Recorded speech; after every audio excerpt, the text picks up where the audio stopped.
ये हो तुम, और ये है तुम्हारे पेरेंट्स, और ये है उनके पेरेंट्स, और ये है उनके parents. It's a pyramid, right. अब एक सिंपल सा क्वेश्चन आता है कि सोचो कि सिर्फ तुम्हारे, मतलब कि सिर्फ तुम्हारे टोटल कितने पूर्वज रहे होंगे। जैसे कि तुम्हारे 2 पेरेंट्स है, फिर 2 उनके पेरेंट्स है, यानी कि 2 मम्मी की साइड से, 2 पापा की साइड से, फिर उनके भी 2 पेरेंट्स है। तो सिर्फ 4 जनरेशन में तुम्हें मिलता है टोटल 30 लोग। और अगर सिंपल मैथ्स करे और पीछे जाए और हर जनरेशन को डबल करते जाए तो सिर्फ 40 जनरेशन में मिलते हैं हमें इतने नंबर, ट्रिलियन से भी ज्यादा, जो कि एक बड़ा नंबर नहीं है, बहुत ही बड़ा नंबर है। लेकिन सिंपल स्टडी से तो हमें यह पता चलता है कि इतने मनुष्य कभी धरती पर पैदा ही नहीं हुए। सिंपल स्टडी तो हमें यह बताती है कि पृथ्वी पर जितने भी मनुष्य पैदा हुए हैं अब तक, और जितने अभी तक जिंदा है और अपनी जिंदगी जी रहे हैं या फिर कभी मरे थे, वो टोटल मिलाकर बस 117 बिलियन ही होते, 117 बिलियन। और जबकि 40 जनरेशन तो हमें समय में बस 450 बीसी तक ही लेके जाती है। तो क्लियरली मनुष्यों की तो इससे भी ज्यादा जनरेशन रही हुई होंगी।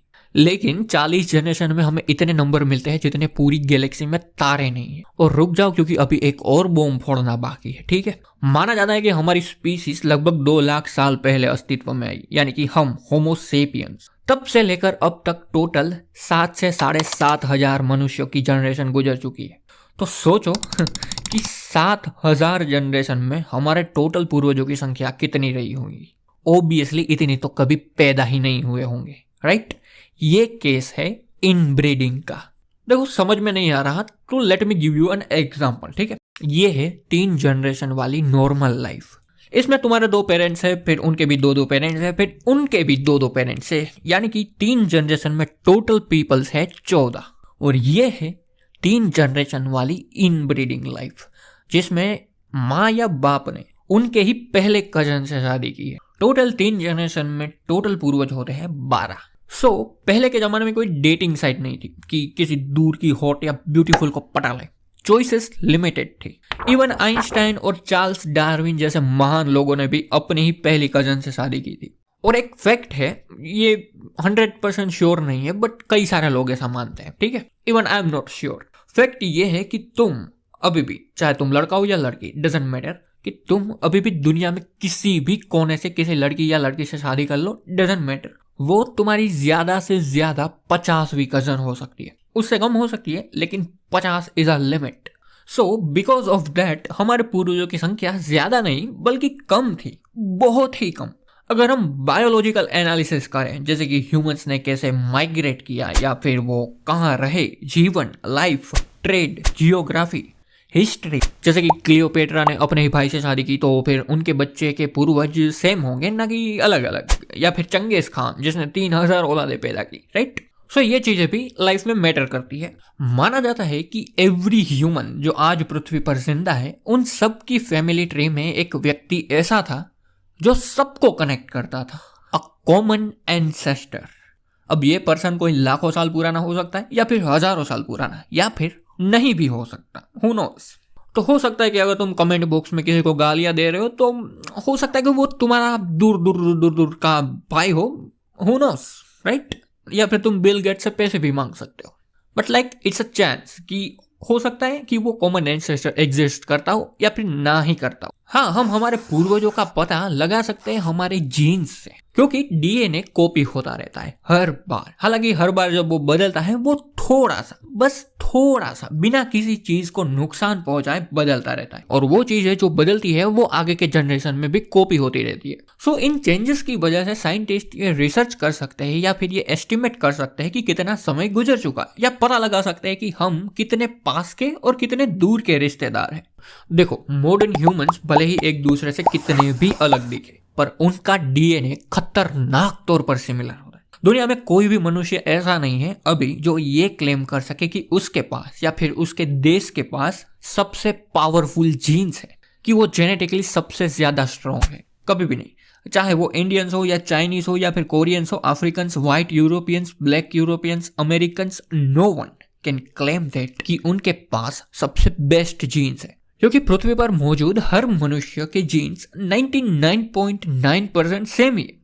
हाँ, दूसरी चीज है जैसे कि आंखों का रंग हो गया या फिर स्किन का कलर हो गया, ये चीजें अलग हो सकती है, जो कि सर्वाइवल में ज्यादा मैटर भी नहीं करती। सो आज के दिन हर 2 मनुष्यों का डीएनए, जो डीएनए बेस पेयर होता है, वो 1 आउट ऑफ 1000 बेस पेयर जितना अलग होता है, जो कि सुनने में बहुत ही ज्यादा कम लगता है। बट हमारे अकेले जीनोम में टोटल 6 बिलियन बेस पेयर होते हैं। तो हमारा जीनोम ही साला इतना बड़ा है कि सिंगल लेटर डिफरेंस भी मिलियन में होते हैं। इसे कहते हैं सिंगल न्यूक्लियोटाइड पॉलीमॉर्फिज्म, यानी कि स्निप्स। हर मनुष्य में ये अलग अलग होता है, डिपेंड करता है कि तुम कहाँ रहते हो या फिर तुम्हारी हिस्ट्री क्या है, जियोग्राफिक लोकेशन वगैरह वगैरह। कुछ कंपनियां तुम्हारे डीएनए को टेस्ट करती है और ये सिंगल चेंजेस को एनालिसिस करती है और बाद में कुछ मैथमेटिकल वो चीजें करके पता लगाती है कि तुम्हारे जीनोम की हिस्ट्री क्या है, तुम्हारे पूर्वज कहाँ रहते थे या फिर कहाँ आए, माइग्रेट कैसे किया वगैरह वगैरह। हम कहाँ से आए हैं ये थोड़ा सा ट्रिकी क्वेश्चन, लेकिन हमें हमारे डीएनए से पता लग सकता है। याद है ना वो कॉमन एंसेस्टर जो हम सबको कनेक्ट करता था, वो शायद होगा भी और ना भी होगा, इट डजंट मैटर, क्योंकि अगर वो होता भी तो भी उसका जेनेटिकल इन्फ्लुएंस पीढ़ी दर पीढ़ी हमारे जीनोम से गायब हो चुका होता। तो क्या कोई ऐसा जीन है जो हमारे अंदर है और आज भी वैसा का वैसा ही है जैसा वो लाखों साल पहले था, अनब्रोकन, एक खोई हुई परछाई जो हमारे अंदर आज भी है? क्या कोई ऐसा जीन है? हाँ, बिल्कुल है। देखो, नॉर्मली तो मनुष्य के अंदर 46 क्रोमोसोम होते हैं, लेकिन हर मनुष्य के अंदर एक 47वां क्रोमोसोम भी होता है जो रहता है तुम्हारे माइटोकॉन्ड्रिया में। हाँ, वही माइटोकॉन्ड्रिया जिसे कहते हैं powerhouse of the cell. अब देखो, इसके पास अपना खुद का जेनेटिक मटेरियल होता है। हालांकि ये जो जेनेटिक मटेरियल होता है माइटोकॉन्ड्रिया का, वो तुम्हारे नॉर्मल सेल्यूलर डीएनए से थोड़ा सा छोटा होता है। मेरा मतलब है कि बहुत ही ज्यादा छोटा होता है। और दूसरी बात कि तुम्हारा जो ये 46 क्रोमोसोम है, वो कॉपी होने के बाद जो थोड़े से बदलते रहते हैं, ये बदलता नहीं है, ये सेम ही रहता है, डजंट मैटर कितनी जनरेशन गुजर जाए। और एक और बात कि तुम्हारे सारे माइटोकॉन्ड्रियल डीएनए तुम्हें तुम्हारी माँ से मिलते हैं, ना कि तुम्हारे बाप से। मेरा मतलब कि फीमेल एग से, ना कि मेल स्पर्म से। दैट्स व्हाई हम इसको ट्रेस कर सकते हैं एक ऐसी लाइन जो कभी भी नहीं टूटती और गुजरती है तुम्हारे सारे पूर्वजों की सारी औरतों से। तो अगर हम तुम्हारे पूर्वजों की सारी औरतों को 1 बाय 1 जोड़ते जाए तो हमें मिलता है मनुष्य के इतिहास का सबसे प्राचीन माइटोकॉन्ड्रियल डीएनए, जो कि आया था अफ्रीका से। अब देखो, हम ये तो पता लगा सकते हैं कि हम कहां से आए, राइट, लेकिन ये डीएनए किसका है ये नहीं पता लगा सकते। देखो, एक कॉन्सेप्ट है माइटोकॉन्ड्रियल ईव करके, एक ऐसी महिला जो 2 लाख साल पहले जिंदा थी और ये प्राचीन डीएनए उसका है और हम सब उसके वंशज हैं। बट ये कॉन्सेप्ट गलत साबित होता है कई सारे लोगों में, इवन ज्यादातर लोग इसे गलत मानते हैं इन अ साइंटिफिक वे भी, क्योंकि ये महिला जब जिंदा थी तब उस समय अफ्रीका में दूसरी होमोसेपियंस महिला भी जिंदा थी, और ये कहना कि उन महिलाओं ने बच्चे पैदा नहीं किए, ये थोड़ा सा वियर्ड है, right. So there is a no one and only woman जो हमारी इकलौती पूर्वज हो। होमोसेपियंस महिलाओं ने भी, मेरा मतलब कि दूसरी होमोसेपियंस महिलाओं ने भी इनमें कंट्रीब्यूट किया होगा।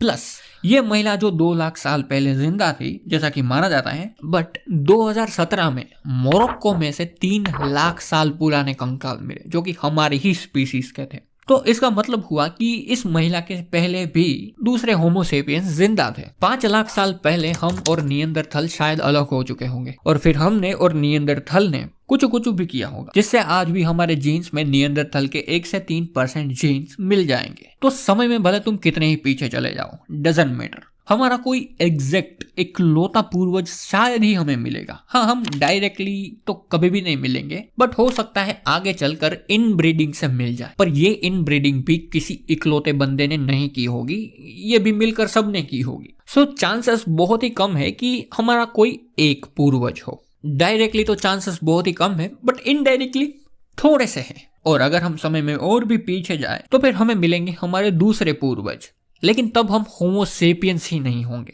तो ओवरऑल हम कभी भी हमारे एग्जैक्ट पूर्वज को ढूंढ नहीं पाएंगे, and that's how evolution work, right. मेरा मानना है कि हमारे पूर्वज एक ग्रुप रहा होगा होमोसेपियंस का, एक बहुत ही बड़ा ग्रुप, और जिन्होंने हमें आगे चलकर कनेक्ट किया, और इसमें सबने कॉन्ट्रीब्यूट किया, सबने। अब देखो, कोई भी लूका का नाम नहीं लेगा, ठीक है, क्योंकि ये तो अकेला ही था, 1 मैन आर्मी।